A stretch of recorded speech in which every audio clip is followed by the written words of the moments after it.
Party. The rumored merger between both parties has stalled. The candidate of the New Nigeria Party, NNPP, Rabiu Kwankwaso, over the weekend stated he can't be a running mate to the Labour Party candidate, Peter Obi, also saying that the Southeast will miss a golden opportunity if Peter Obi refuses to be his running mate. The NNPP candidate also added that the Igbos are at the bottom in politics. Reacting to the remarks by the NNPP presidential candidate, Buba Galadima highlighted that Peter Obi's best bet is to accept to be Kwankwaso's running mate and that the Labour Party candidate is suited to be vice president because of his experience in economic issues. Joining us on the show this morning to discuss the alliance between both parties and his take on recent remarks from the presidential candidate of the NNPP is Peter Obi, presidential candidate of the Labour Party. Good morning, sir. Welcome to the morning show. Good morning, and good morning for inviting me. So let's start off with those comments from Senator Rabiu Kwankwaso, presidential flag bearer of the NNPP. He said several things, including the fact that the North will not vote for you, Peter Obi, that they would rather vote for a northern candidate. He also talked about the fact that the Southeast has problems, in quotes, such that the North will not be voting for a person from the Southeast. What's your take on that? Well, the comments from my respected elder brother, Kwankwaso, is the reason why we have 100 million Nigerians living in poverty. The reason why we have 18 million Nigerian children out of school. It is the reason why we have over 55% of Nigerians in under unemployment ladder. It's the reason why we have all the problems, why Nigeria is insecure. Because rather than vote for competence, we will choose to vote for incompetence based on a primitive consideration of ethnicity and religion. Tell me, today you can't travel from Abuja to Kaduna by air, by road, by train. Is it because somebody from the Southeast is in charge? You can't travel from Abuja to Mina by road. Is it because somebody from the Southeast is in charge? Yesterday we had an attack by bandits on the presidential convoy in Katsina. Is it because the president from Southeast is in charge? Show me where you can buy food cheaper, you have uninterrupted electricity, or people are prospering in the north because northerners are in power, in the southwest because they're in power, and in the southeast. What we've chosen to do in this country, we will consistently hire vehicle drivers to fly the Nigerian aeroplane instead of hiring qualified pilots. My commitment is let us campaign and deal with the issue of the problems of the country. There's a lot of problems besieging this country. If you don't know today, this country will soon default in their debt service. Now we'll be rated junk status. That's what should be preoccupying us now. Our schools, universities are shut down, and we're talking about who will vote for. Let's deal with the issues. This election will not be based on my turn. It will not be based on ethnicity. It will not be based on religion. It will be based on the Nigerian agenda to save this Nigeria. Nigeria is in coma. And you need a specialist. And that is what I'm offering. To save his life or he will die. It is not about whether this person. I'm appealing to people to vote to save Nigeria. And to save Nigeria is to hire the best. I don't want people to vote for me because I'm from the Southeast. I don't want people to vote for me because I'm from South-South, or I'm from Southwest, or Northwest, or Northeast, or North Central. I want them to vote for P2B because he's a Nigerian who is competent to start pulling Nigeria out of the mess it is today. He also said that, the Igbos are on the lower ladder of Nigerian politics. I mean, we keep hearing that word. In fact, when we had the spokesperson of the NNPP, somebody that did speak on behalf of the NNPP yesterday, I think a couple of days ago, if my memory serves me right, that's Alhaji Buba Galadima, he equally enunciated, those views that, no, it must be the Igbos that, it's on Monday. Yeah, thank you so much. That the Igbos should be the one to be vice presidential candidate. So tell us about everything about this, NNPP partnership and everything. Is it still working or is it dead on arrival? Well, I'm not going to talk about the alliance because maybe some people are talking about alliance, but I want to look at their comments. Often at time, you see, you work here. Often at time, we tend to neglect those on the lower ladder. They might be the solution. They might be the solution. And those comments are comments that should not be on the table today because we have a problem. My candidacy is actually meant to solve those problems, to stop referring those who are higher ladder because, okay, those who are higher ladder have brought us where we are. Maybe we need those on the lower ladder to be able to deal with it. And that's what, even his comment, let me take about Alhaji Bagadima's comment, which you said. He said, I am competent to be the vice president because of my knowledge of the economy. Let me tell you, Nigerian problem is the economy. So why do you want somebody who has knowledge of what the problem is to be vice? That is what I'm saying. You want to use the people who should be on reserve bank to be to start the match when, no. He mentioned that I have the knowledge. The Nigerian problem is the economy. It is the economy because people don't have job, because people don't have means of livelihood, you push them into criminality, into agitation, into all sorts of problems we're facing today. And that is what I'm saying, that I have the knowledge to start pulling these people out of poverty. My candidacy and the team I want to assemble, young, sharp people will start mitigating the dangers we're facing today. I will start dealing with cutting costs in order to be able to pull Nigerians out of poverty, to be able to reduce. Go and look at it. So it is actually what is telling you, what Buba Galadima said, I would say, is P2B is qualified to be vice president. Everybody have said it, not just Buba Galadima. You've heard other people like Chief Servant in Niger said, everybody said he's competent. But what is the problem of Nigeria? Economic problem. Right, so I know you're raring to get to the issues, but unfortunately identity politics is still an issue in this country. So I do also have to raise comments made by Alhaji Mahdi Shehu, chairman of the Dialogue Group, on another show on the Arise News Network, where he said that during your time as governor of Anambra, you wanted northerners working in Anambra to wear a badge of identification. Frankly, that sounds like something out of Nazi Germany, where Jews had to wear a yellow badge, and that it was only until the intervention of Senator Rabiu Kwankwaso that you then backed down from that idea. He also raised this issue that was trending on social media, an allegation that your son was the person pictured who was dressed in Biafran attire standing on the Nigerian flag. I'd like you to address those two issues. Well, I will even add that he mentioned the issue of my sponsoring IPOB. Let me tell you, I've said it. One, go and check the records and check his facts. I've never been involved in sponsoring any agitation, be it IPOB or anyone. I've never. In 2017, which I'm sure you referred, I made a comment.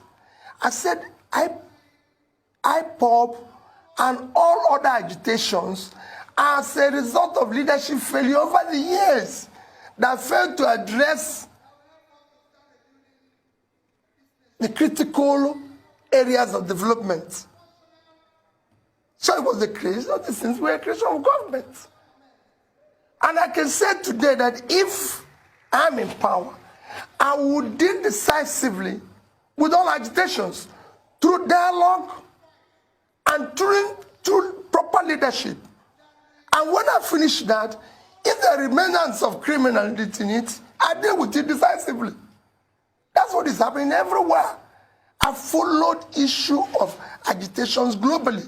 I do things with studies, and it can be dealt with. On issue of badge and identification, it's a lie. It never happened. And let me tell you, throughout the time I was governor, Kwankwaso never visited me. I can't remember. I probably haven't met Kwankwaso until maybe, I don't know. There are people I met maybe after I became governor or known close to him. You know, it's somebody that I see as a senior brother, respect me, but he never visited me as a governor or intervened on anything. And to tell you why it's a lie, all the commissioners that sat with me throughout the time I was in office are from the north. I never had the privilege of having any commissioner from southwest, south. They are all from the north. Can show you 6 of them. From John Haruna to Nazawa. Most of them, if I told them I'm from Kanu, my ADC, Mohammed, is from Kanu. So who will I order? Will I give them an order to go and deal with their own people? No, every other person calls his brother, his sister, or his mother. Listen, to be his ADC. My ADC is from Kanu, and we remain close to today. Very, very close. You can go and ask him. I'm not somebody who asks that. On the issue of my son, it is not my son. My son is a professional who is consumed by his... Yeah, let me tell you, I just came back from London. I can't even see my son. He's consumed by her work. He will tell me that, listen, Dad, I like, oh, how are you? How is politics? How is your campaign? I like what you're doing. To me, I can exchange my messages with my son. My son will tell you, listen, Dad, I don't have time for this. I did this and this. I've stayed in a week in New York. I could not see my son because he was busy doing what he's doing. Okay. So he doesn't have time for that. That thing happened in Jani. My son doesn't live in Jani, he lives in the UK. Okay. And he's consumed by his work. Okay. And I want Alaji, I can tell him, I'll bet any amount for anybody to prove or say that is my son. He's shorter. He's listen, you know, so. Okay.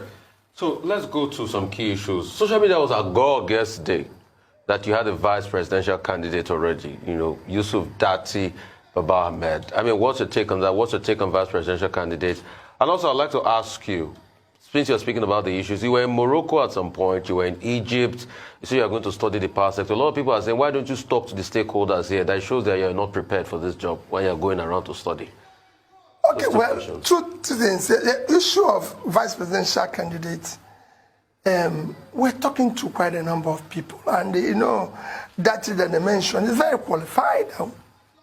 I wish he's the one, you know, because what am I trying to do? It's people like him that actually would like to work with.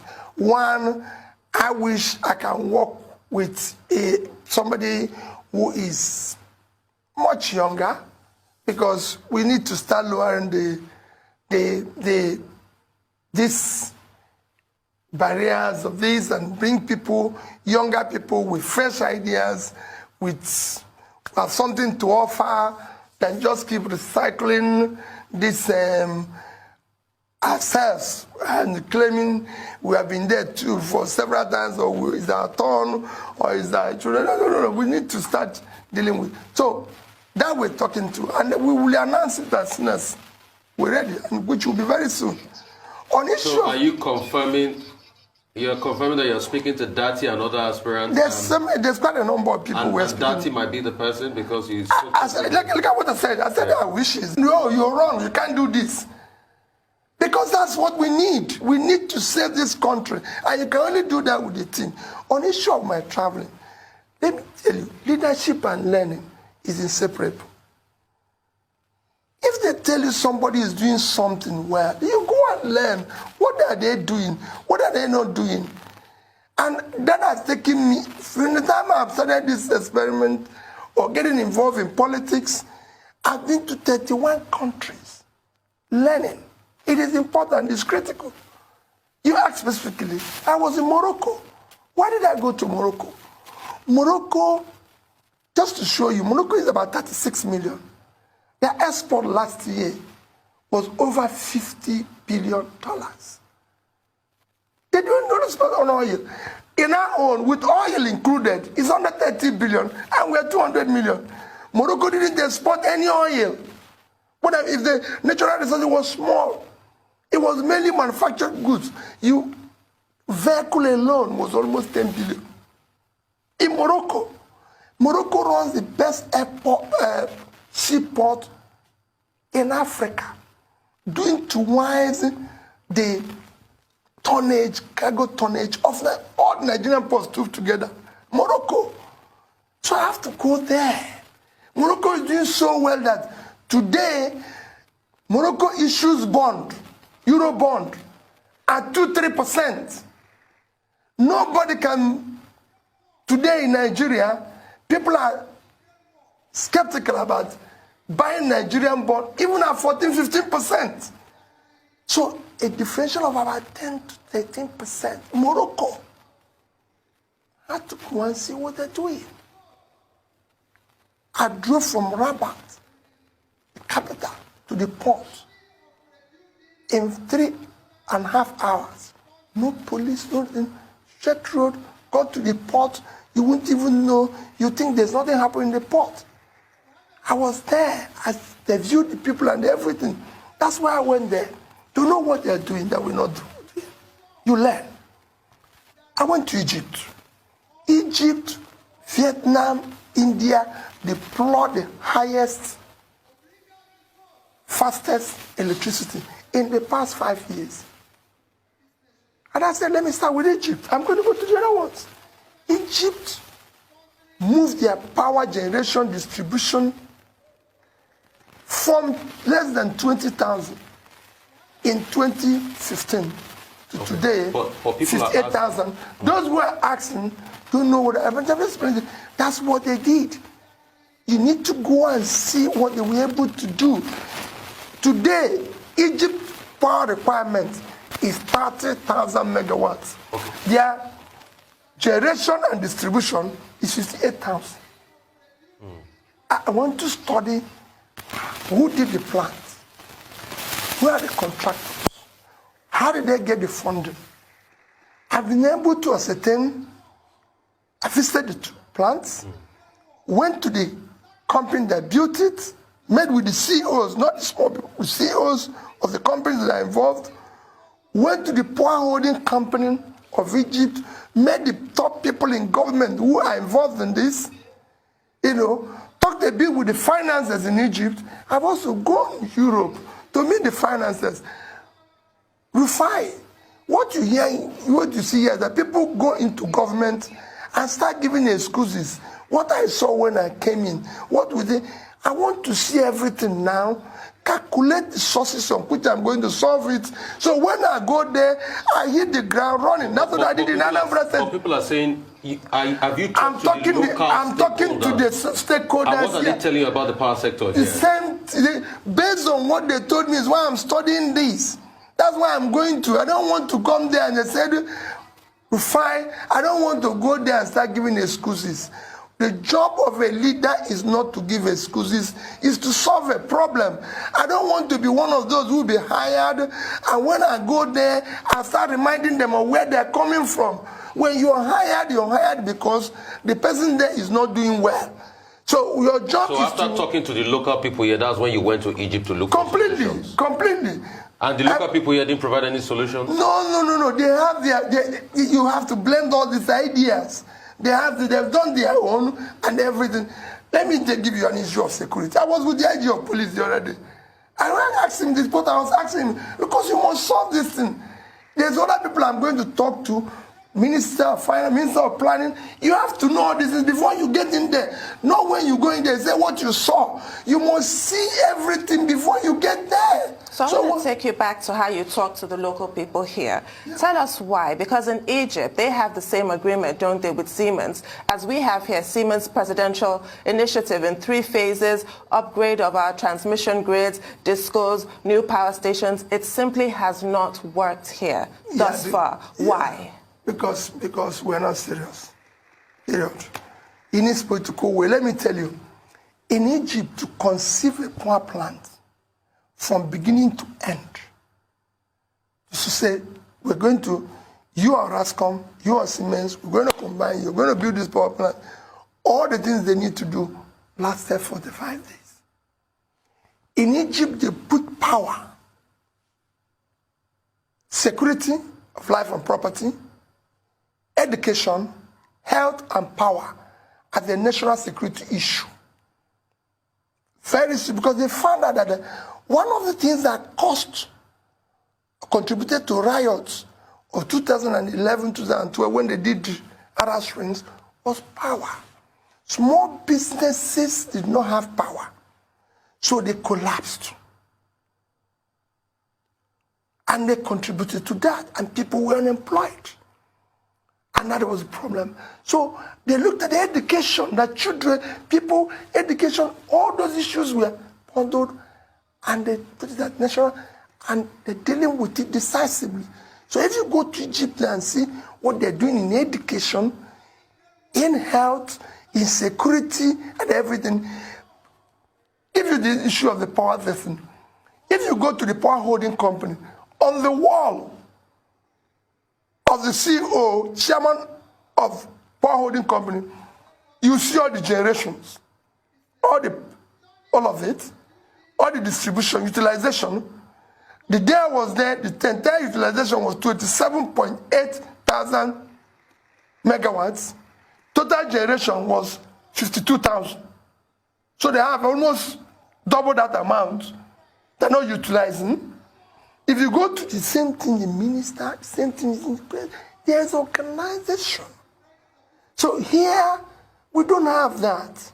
It's all stories. They've told me meetings upon meetings. That's why I said I must learn. Why is this not happening? Let me know whether we are caused or are we the cause. That's what I went to do, and that's what I'm studying everywhere. So that's what I did. You can't be told. You have to actually see it there, observe it, experience it, and completely. That's why I went to the port. Why would Morocco, with 36 million people, have a tonnage to have a better port than we have with 200 million people? Let's talk subsidies. In the last 10 years, subsidies has gobbled over 40 billion. It's a sinking pipe. What would you do about subsidies? Would you remove subsidies? What's the definitive answer? Well, thank you. I was going to mention that we have spent over $40 billion in subsidy. Fine. Our total education expenditure in the past 10 years, total education expenditure in the past, in fact, 12 years, is about 8 trillion. So in 10 years, about 8 trillion. 8 trillion is about 20, let me use 400. It's about $20 billion. Tell me, Rufai, which country of the world, the most two critical engine of development is health and education. And your expenditure in health and education in the past 10 years is about $20 billion. Go and check the records. And you spent 40 in subsidy. $40 billion. 40 billion subsidy. Refine to even add. This is 50% of it. If we had spent the next 20 billion in power, we would have been generating and distributing today 20,000 megawatts But of we have spent electricity. 16 billion or 16 trillion thereabout in the ambassador days. They keep using that 16 billion number in power. For me, yeah.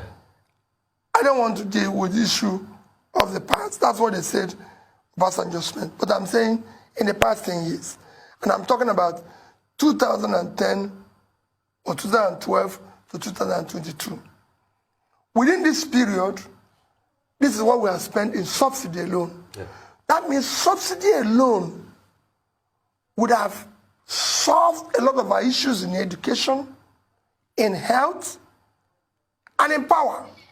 If we have 20,000 megawatts of electricity today, I can assure you that we'll be growing at more than 4% and would have added over $100 billion in our GDP. So what it is that this is just subsidy. Within the same period, as you know, we've borrowed $90 billion. So subsidy of 40, you borrowed about $90 billion, which you're servicing. If you put the debt servicing, you could see a total mismanagement of resources that would have changed the entire north. That vast land would have been a huge farmland. But sorry to cut you. The argument has always been over the years. It is Labour that has been stopping the government from removing subsidy. Remember 2012 Occupy Nigeria protest, Labour, and now you are in the party set up by the Labour Party, and you are a free market capitalist in the party called Labour Party. So Labour has also played a role in stopping the removal of subsidy. All this while, that's another argument. No, let me tell you the argument. Let me tell you, it's people, it is not entirely so. Labour has never been against stopping of subsidy. Can you convince Labour? No, let me tell you, we will do it properly, because Rufai, if you audit what we are importing and consuming, there's no way it will be this amount. And you have to convince people. Let me tell you why people are against removal of subsidy. People are against removal of anything because whenever it's been done, they did not see the benefit. We did privatization. We didn't see the benefit. What we did is that we privatized profits, socialized losses. We did everything we've done. We did other things here that have been done everywhere. If you say you're going to remove this, what are we getting here? The problem you have in Nigeria is that they've removed this, nobody got anything here. So we are going to do it in such a way that it will be transparent. This is the amount of our importation. This is the amount we're going to spend. And if we reduce it or do this, this is what you're going to get. And you deliver that, people will believe you. I've been able to return schools in Anambra State or do things that when I was doing it, people say, no, you cannot do it. Have you go and watch what my former head of service wrote? Stinginess as a strategy of development. He showed how I cut the cost of everything and showed what I used it to do. You must not come and say, we're going to remove this. What are we going to get as a remove? Because of mistrust. Because the whole thing has been embedded in transaction and stealing of, so people don't want to hear it. But you cannot spend that amount on subsidy when your health, education, and pulling people out of poverty is suffering. So you remove subsidy? Well, like I said, everything has to be, if this is going to happen, this is the result. Would you remove subsidy? We have to look at it critically. Would you remove subsidy? Remember what I said? Yes and no. We have to study. I will remove it, but I have to offer them what would be equivalent of what we are removing. So your answer on subsidy is yes and no? Yes. And yes. No. Would you remove subsidy? Yes, but because because I'm going to use the resources to do something that will benefit. But if I'm not going to do that, I'm not going to remove it. Okay. You must be able to offer something in replacement of what you're trying to do. I cannot spend $40 billion on subsidy and spend 50% of that in education and health. Even in security, where our security budget has not been up to that. And you're saying that subsidy is more important than security of life and property. This These are things you must do. You must be able to say, if we keep this, we will not get this. If we keep this, we will not get this. But because of mistrust, I will say that subsidy is a scam, and I still maintain it. So we have to look at it. How much are we importing? Who is consuming it? Why are we going to keep this? And there's so many scams all over the place, including the cost of governance. We're going to look at it. It's not going to be a business as usual going, and that is why people are telling you, oh, it's good at the economy, it's not good at this, it's not that good, because they know that if I'm at the #1 position, I'll be able to say, no, you can't continue with this. So they want a situation where it will continue, but let Peter be here. If I'm qualified to be vice president, I'm qualified to be president. Okay. On that note, we'll take a short break. Please stay with us. We'll be back with more with Peter Obi.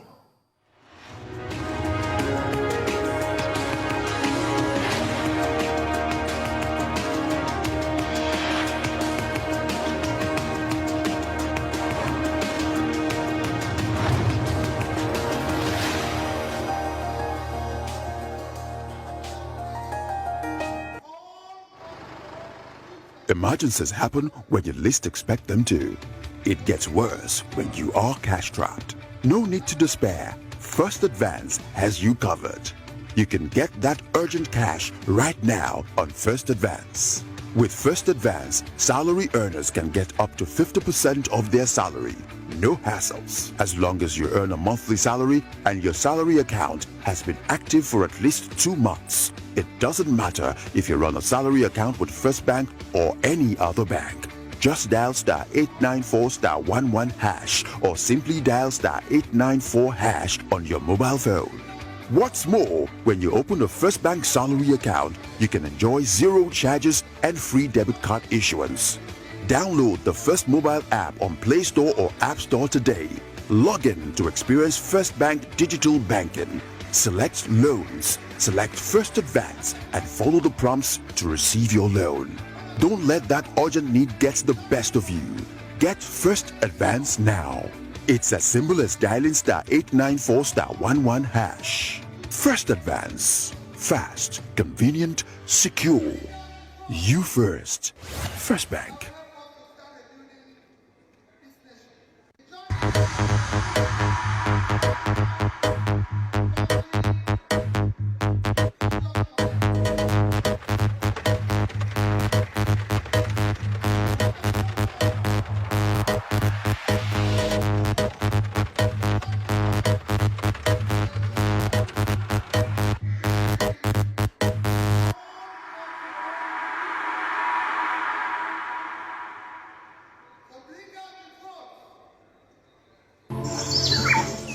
.4 million hectares of arable land, over 200 million people, one nation.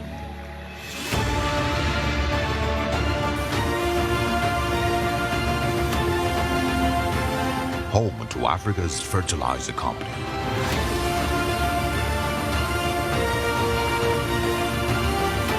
Dangote Fertilizer. Pure urea fertilizer.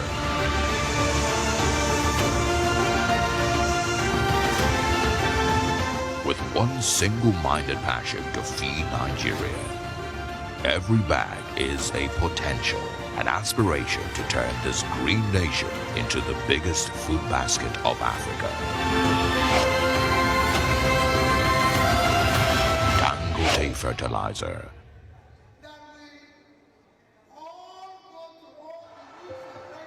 Some dreams are big.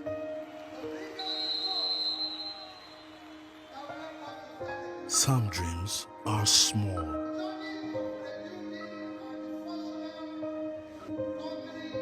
Some dream to go from place to place. Dreams of love and ever after. Dreams and sacrifices that builds the future.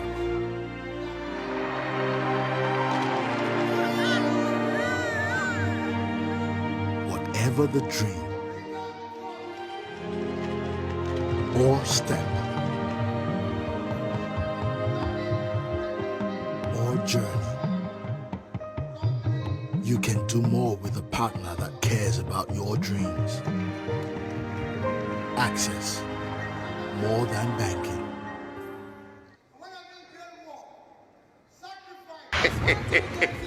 People they make me laugh when they say 2K, not be money. 2K! You don't start to, you don't start. See you. You never hear of Fidelity get a lot of millions promos season 5 when they say, we just checking it 2K. You go put to win plenty millions. All you need to do, carry waka, enter any Fidelity bank, open any Fidelity savings account, collect your ATM, or that account where you get already. Save just 2K. Then lucky winners going to win 1 million naira every month. On top of that one lucky winner will win 5 million naira and 2 million naira for another lucky winner, and 50 winners go chop 10,000 naira one by each. If you put it save for 2K constantly, you put it carry up to 10 million naira go house. Oh, work. My young is Ibo. If you like, don't go off your Fidelity Bank savings account and collect your ATM. So, the more you save, the higher your chances of winning. I am with the man. With Fidelity, we keep our word. This is your captain speaking. We are currently cruising on an altitude of...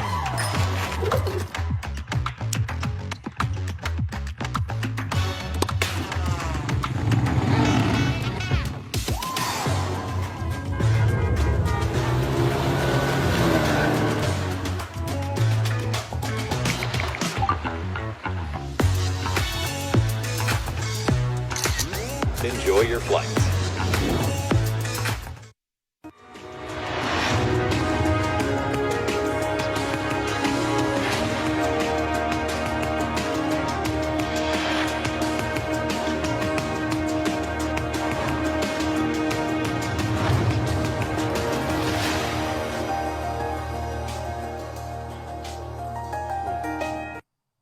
Welcome back to the morning show here on Arise News. Still with us is presidential candidate of the Labour Party, Mr. Peter Obi.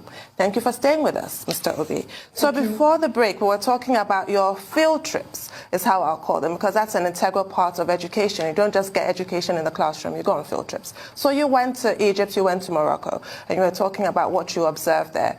You mentioned the ports. How will what you studied over there impact us here, should you emerge as Nigeria's president? We have underutilized the blue economy quite clearly. How will you address issues of bottlenecks at the ports, bottlenecks on the roads, infrastructure around the ports, cargo turnaround, issues like that? Well, you know, I've been a businessman. I remain a businessman. So I know the enormous cost on businesses and trades because of the bottlenecks at the ports. And I can tell you, this will be decisively addressed, not only just to remove the bottlenecks, but to make ports to become what it should be. Nigeria have what it takes for our ports to contribute at least 3-4 times what is contributing today to our revenue. Because of our size, and we can have ports for turnaround, for transshipment, importer. The deepest part of the ocean is Port Harcourt area.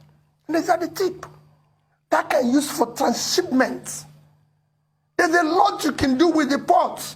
After what is Singapore that we pride ourselves and talk about every day living on, is the ports. That port today is doing business and generating and have managing over $200 billion dollars in assets. That's what we need to do.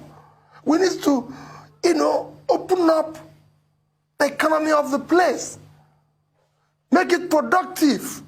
Like I said, the vast land in the north should be farmlands, while Kanu and Kaduna should be a processing center where we're moving goods for export.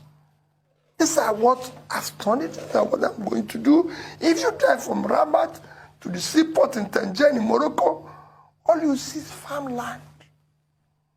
If you're in the air, landed on anywhere, all you see is farmland. In Nigeria, you see vast land and people who are looking for food. These people can be moved from here to here by supporting them, by having critical policies that will help. If you generate power, you will know what power can do to an economy is immeasurable. You have small businesses spring up all over, the small production that can help. When we talk about all these countries who are doing well now, go and see MSMEs are contributing 60-70% of both their economy and employment everywhere in the world, except here because they are collapsed. Nobody's supporting them. They don't have the power. Even the big corporations, they're having problems now with issue of power. So we're not doing anything. We're not exporting enough. Because of it today, we don't have foreign exchange even to service our debts. There's no reason why Nigeria should not be exporting at least 300 billion worth of exports, not under 30 billion. I said it before, Vietnam, with a quarter of our land, 330,000 square kilometers of land, half of our population, 100 million people, their total export last year was $312 billion. And they're all manufactured goods. Electronics is something billion. Clothing, which we're doing in our band everywhere, 32 billion. Footwear, 23 billion. And we're earning 16 billion from oil. Footwear that you can do everywhere. You know, in China, buying Kanu. Kanu used to be a manufacturing center.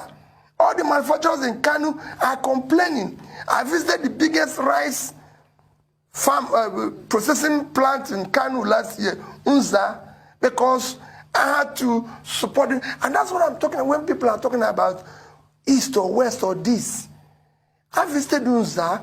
We are supporting him financially, and he's doing the right thing. That's what we should be talking about. Not talking about who is from a lower ladder or upper ladder. If the man from lower ladder will do the job, let's bring him to do the job so we can solve these problems. Okay. And that's what I need. Okay. We need.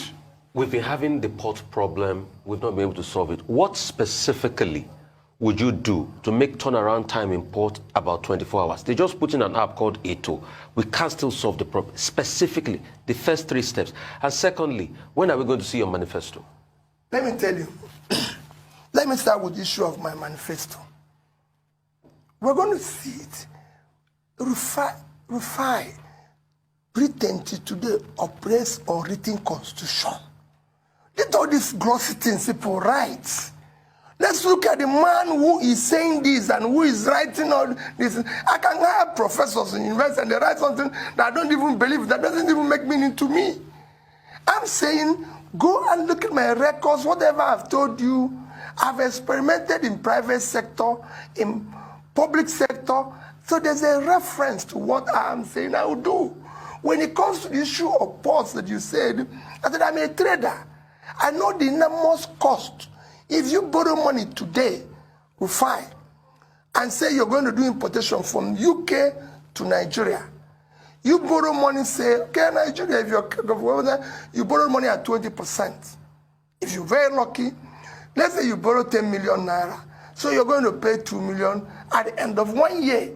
You start to do importation. First is that you will not find the dollar. If you find it, you import goods, you pay for it, and then from UK, it takes 2 weeks to come to Nigeria. It takes you 3 months to clear Nigerian port. So what will you do to change that? So you are paying interest for 3 months on your 2 million for nothing. You can change it. You clear goods in Cotonou in 2 days. I'm just putting it, even do it in 1 day. You do it in Ghana, do it in Ivory Coast. I've been involved with the port. I've actually been a part of probing the port. I've actually traveled because of the port to Singapore and everything. I've studied what works in the port. So what would you do to make it like Ghana and Cotonou, specifically? Very simple. Yes. It's a human factor. Okay. And you deal with it. It's a human factor. Quote me anywhere. It has nothing. What they do there is not different from what we do here. All we need to do is a human. I tell people what we did in education in Anambra State. And why do I want to use that as an example? We moved from 26 to 21. We didn't change the teachers. It was the same teachers. We didn't. No, we didn't hire new people. We didn't do anything. It was the same people. But when they saw the body language of this leader, what he wants, and people were being asked to go, if you don't deliver it, they delivered it. Everything you're seeing in Nigeria has not worked, whether it's scanning, whether it's human factor. You deal with it decisively. But people say it might be easy in Anambra, but it might not be easy as Nigeria as a whole. I It's said a bigger country. It will be the same thing, exactly the same thing. Quote me anywhere. I've been involved in the banking industry. Go and check. We took the smallest bank and became 25 billion bank. I was the chairman. Go and check the record. I've been a successful businessman. In Anambra State, let me tell you, Anambra is very difficult. It's the most difficult state to govern in this country, if you don't know. So it is, we will beg people, we will plead with people, we will dialogue with people. We're not going to shoot them, we're not going to do this. We're asked, you could see me every day begging, appealing, and we'll do it, but we'll be decisive because it must work. We want this to become an engine of production. What has changed countries is production. Go and check, even in Europe, the Spanish people were enjoying and selling their gold when Netherlands was busy investing in production. Today, Spain is a problem. Netherlands is doing well. A country with 33,000 square kilometers of land and far less population. Total export last year was $650 billion. I must get this place to work. So what I'm hearing here, the recurring theme, is that a lot of our failings so far are due to human behavior, whether it's political will or just generally how we conduct ourselves. Which leads me to my question about some of your supporters who attack, vilify people who don't agree with you or support you. How do you address that more militant end of your supporters that obviously have contributed to what's been described as the Peter Obi phenomenon, but some people find it off-putting? Well, let me tell you, I don't agree entirely. Some of those people you're hearing, or who have defined people, are not my supporters. There are people who have been paid by my opponents to infiltrate my supporters and do wrong. And then they say it's P2B supporters. I'm telling you, some of them. And today, people are being paid. In fact, what they say and do to me is far more than what they do to any company. People are being paid to say all sorts of things about Obi, labeling him is incompetent, labeling him whatever it is. It's just like it's the issue of my son. My son, for example, like I said, is a hard-working young man. Since he left university, he never asked me for £1. He will tell you I'll earn the money. I have always cared about Nigeria. He will always tell me, say, listen, if I tell my son now, I'm going to buy you this, he say, listen, sir, listen, daddy, you have a lot of people you're supporting in Nigeria. I can support myself. Support them. I'm dad. If you say this thing, I have a lot of my friends. Let me tell you my last discussion with my son. He said, a lot of my friends want to go back to Nigeria. But they have fear about this. Is there any way, if you have opportunity, you can make it better for all of us to come back? We want to come back. He was born, raised in the UK, went to school, is working, and he feels for the Nigerian child every day. As you know, my daughter had to even come back and start teaching in a secondary school here. So that's where they feel. They feel, what can we do to help? If I say to any of them, I'm going to say, take the money. You have people you're paying for. Why don't you support this school? Why don't you do this? Why don't you do this? I saw you giving computers to school. Keep doing that and everything. They have so passionate about, why don't we do good? Why don't we do this? So for me, I don't have people, and that's why most of the time you even see me, apologizing and doing this. If they even say to me, you have to stop apologizing, I said, listen, this is me. I want to show people love when they show hatred. When you say people in the north for example, will not vote for me. They are voting for me is that I'm going to solve their problem. I want people in the East to vote for people based on their competence, not vote for Peter because he's from the East. Okay. Real quickly, so I got a couple of questions here while you were speaking, and we'll just go through some of them. Yeah. A lot of people say you keep talking about Anambra, but did you hold local government elections where you were in Anambra? How did you hold the local government money?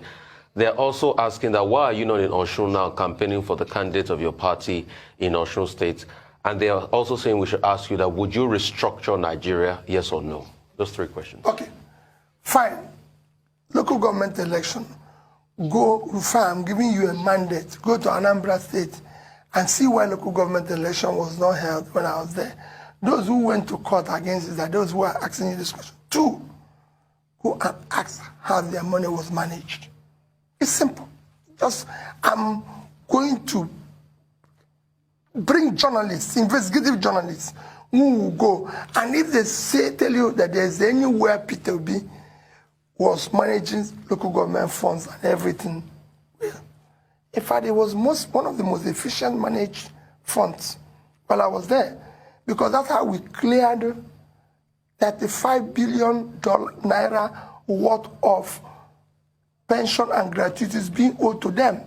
My commissioner for local government was Azoke Nemo. Well, ask anybody.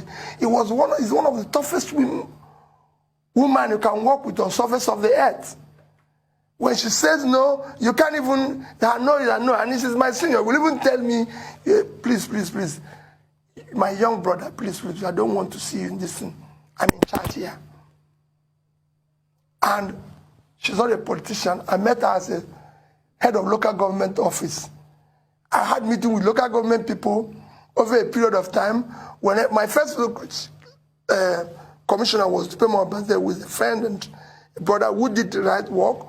This woman, I met her whenever I go to meeting. She's one. I said, Madam, come and do this job. And that's how I met people. My commissioner for health was because doctors went on strike. I went to a hospital. I saw a doctor walking. And I said, he said, I can't leave my patients. Never. Doctors are not supposed to go on strike. I said, you'll be the commissioner. He said, he will never be. I went back and announced his name. So was that okay anymore? I didn't bring people. So go and verify. That's whatever I tell people. I say, go and verify where Peter was. So that was the issue. The last issue you mentioned, why am I not in Osun? When is the state election? You are invited. Yesterday, I came back yesterday. I spoke to the Labour chairman who told me we'll be in Osun. I won't tell you this because of the security risk, but we're going to be in Osun campaign. And I'm in contact with we're in contact with candidates. Yes or no? Fortune comes in. Thank you. When you talk about the issue of restructure, when I get there, I said it, Nigeria as it is structured today cannot work. But it's not something where people say, we'll restructure. Let's get there. There's issues. For example, let me take issue of security. Why won't the state be in charge of their security? These are part of things people are talking security. So you bring in state police once you get there?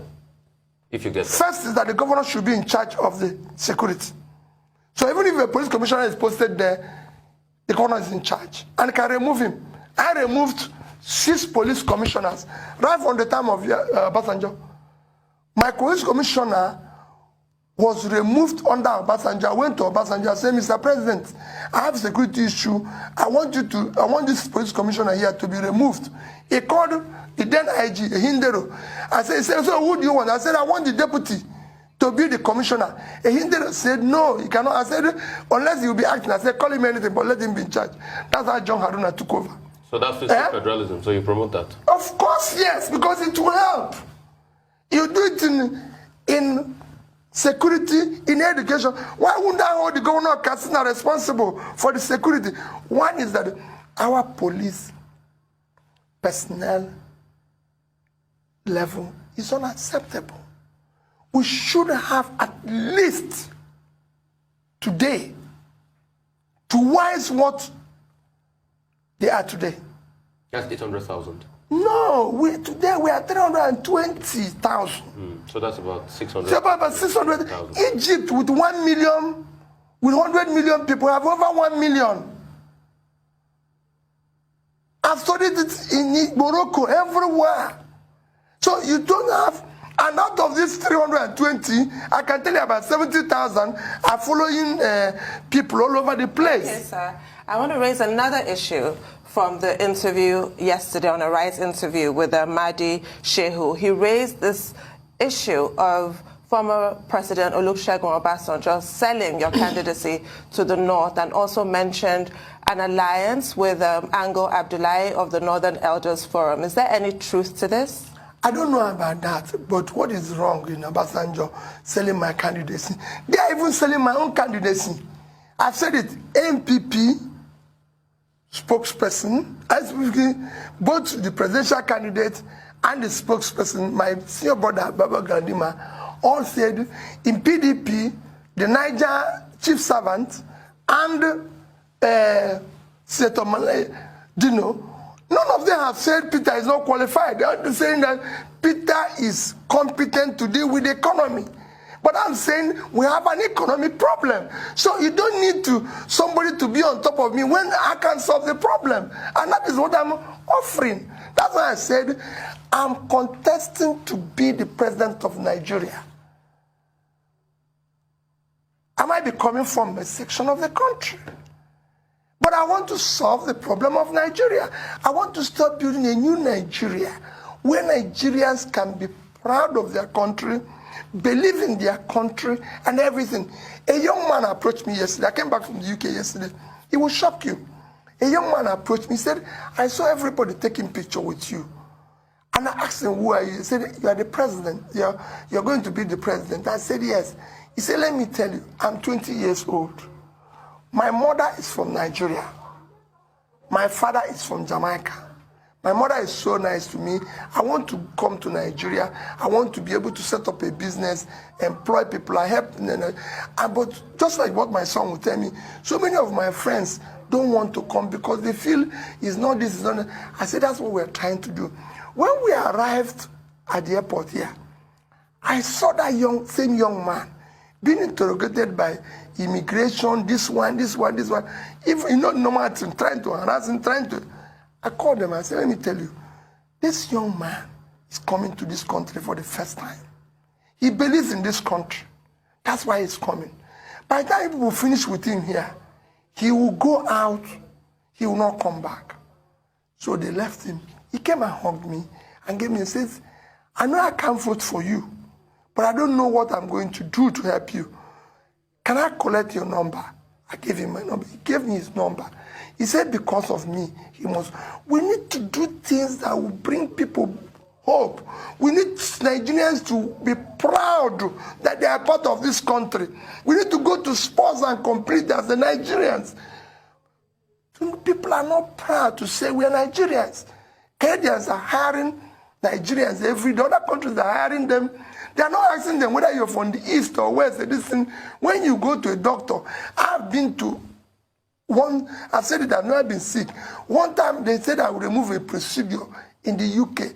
I went to St. Mary's and Elizabeth Hospital. As I entered that theater, two people appear. They are black. One is from Ondo.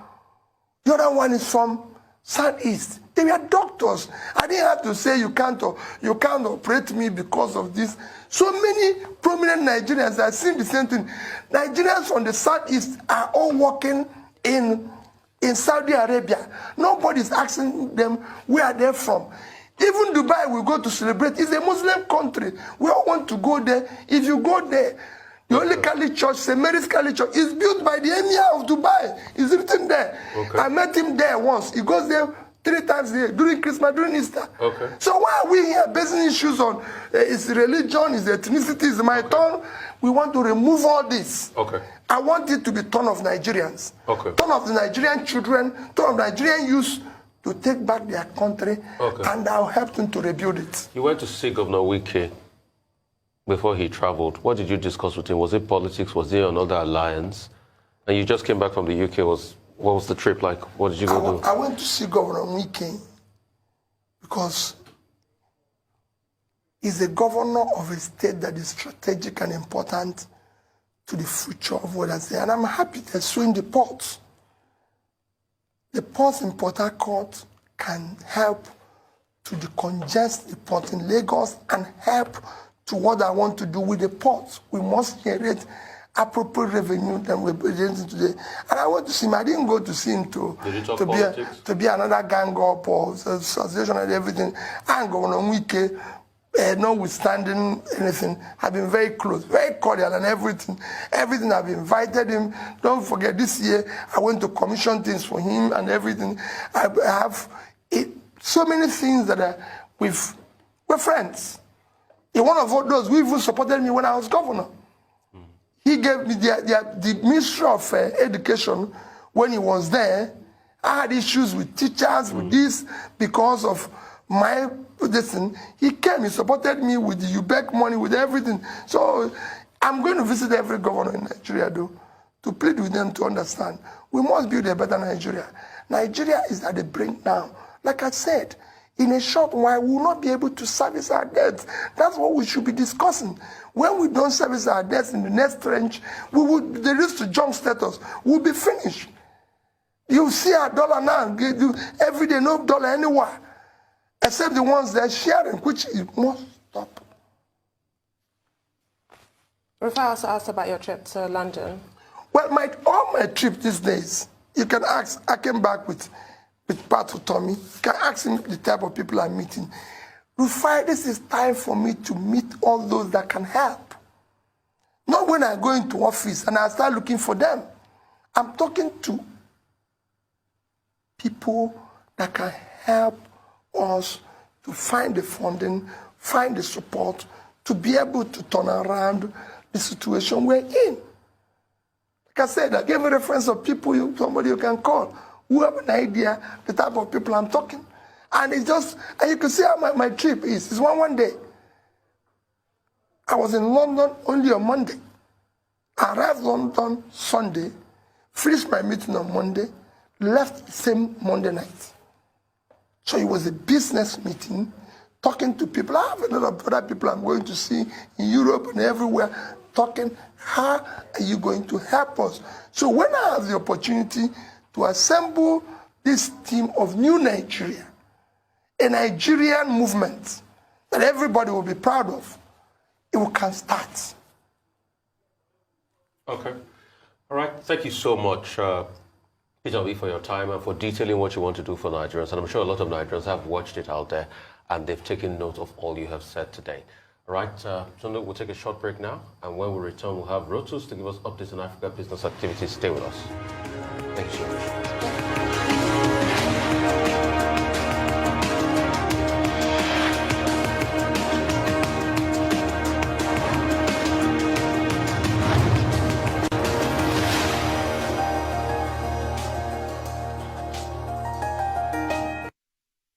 The Zenith Better Life promo is back, and it's bigger and better. You could be one of 20 lucky customers to win 150,000 Naira every 2 weeks from now till January 31st, 2023. To qualify, simply open a Zenith Bank account and maintain a minimum balance of 5,000 Naira. For more information, visit www.zenithbank.com/betterlife. Zenith Bank, in your best interest. Oh, guy, babe, make I run use your phone, Jare. Guy, where did you do your glow line now? Baba, calm down now. Not be this NIN wahala, they give me stress. They don't even block my lines. But my glow NIN link is simple pass now. Yes, simple. Just dial *109#. Tell way to do. See, give my phone. What if I don't get NIN before? Simple. Just go any glow word now. Once you go get your NIN. Yes. Guy, I get plenty guys who don't link their NIN. Until now, their phone still get blocked. Tell them when they go any glow word now. Once they go block their line. Yes, now. No, I'll make I use your own phone for now. I go start my own later. Guy, talk plenty talk. You know, so when I link my line, Glow dash me plenty bonus. Yes, now. And when you link your own line, Glow will dash you up to 20,000 Naira bonus. 20,000? Yes, so 20,000 Naira bonus. Yo, fam, take your phone. We move. Yeah, and they don't link my NIN. This bonus now for both new and existing customers, so.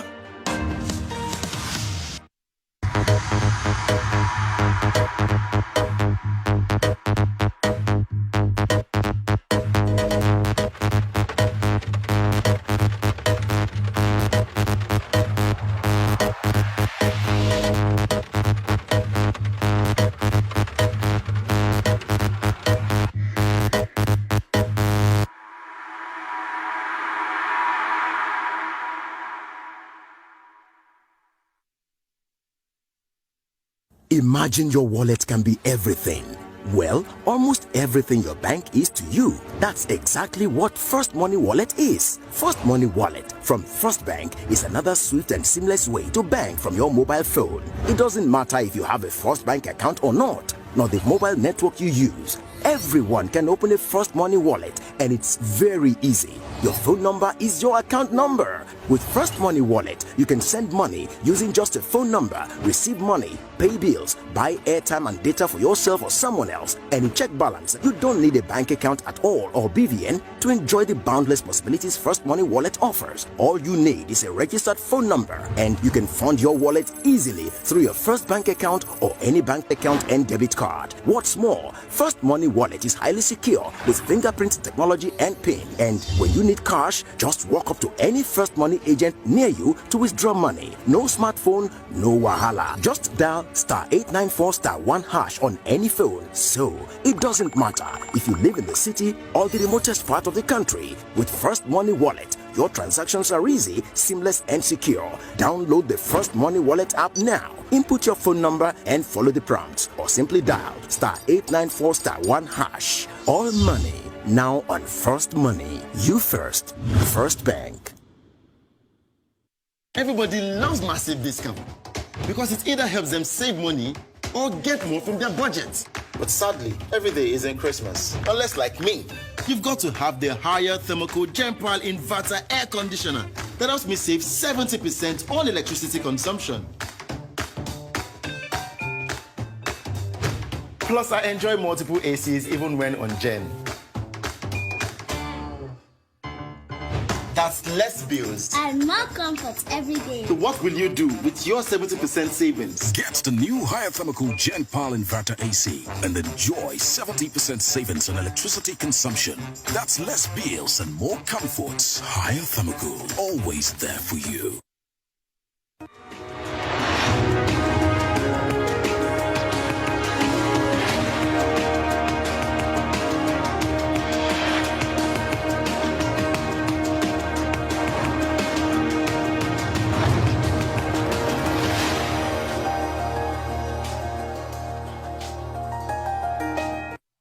Welcome back to the morning show here on Arise News. Our dependable Rotus Sidiri is here to give us an African business update.